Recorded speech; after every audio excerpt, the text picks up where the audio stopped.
ఎవరికైనా సరే గాయం అయినప్పుడు మీరు వెళ్ళి ఐస్ ముక్క పెట్టారు, థ్యాంక్ యూ చెప్తాడు, నో డౌట్. కానీ వాడు 30-40 సంవత్సరాల నుంచి నిలువెల్లా దహించుకుపోతున్నాడు అనుకోండి, అలాంటి మంట మీరు ఆపేశారంటే మీరు వాడి లైఫ్లో విలన్ అయిపోతారు. చాలా మంది వాళ్ళ లైఫ్లో ఉన్న సిచ్యువేషన్స్ వల్ల తగలబడిపోవటం, అగ్రెసివ్గా ఉండటం, చాలా చాలా సీరియస్గా పని చేయటం, ఇలాంటి రకరకాల హ్యాబిట్స్ అనేవి డెవలప్ చేసుకుంటారు. అలా పని చేయటం అనేది వాళ్ళ పర్సనాలిటీ అయిపోతుంది. లైట్గా నా చేయి కాలిందనుకోండి, అది గాయం అవుతుంది. కానీ ఒక మంట 30-40 సంవత్సరాల నుంచి కనుక మండుతూ ఉందంటే అది ఆ మనిషి పర్సనాలిటీ అయిపోతుంది. అది గాయంలా కూడా అతనికి అనిపించదు, అది వాడి పర్సనాలిటీ. మీరు ఎప్పుడైతే ఆ మంట ఆర్పేస్తారో he will feel lost, he will feel like you have stolen his personality.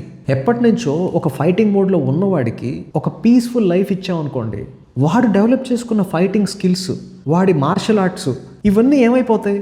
వాళ్ళు కన్ఫ్యూజ్ అయిపోతారు. అందరూ పొద్దున్న లేవగానే పూలు ఇవ్వటం, నమస్కారం అండి, బాగున్నారండి, ఇట్లా పలకరించడం, ఇలాంటి ప్లేస్లో వాడిని పెట్టారంటే వాడు చచ్చిపోతాడు. వాడు ఒక సోల్జర్, వాడు ఎప్పుడు బ్యాటిల్ ఫీల్డ్లోనే ఉండాలి.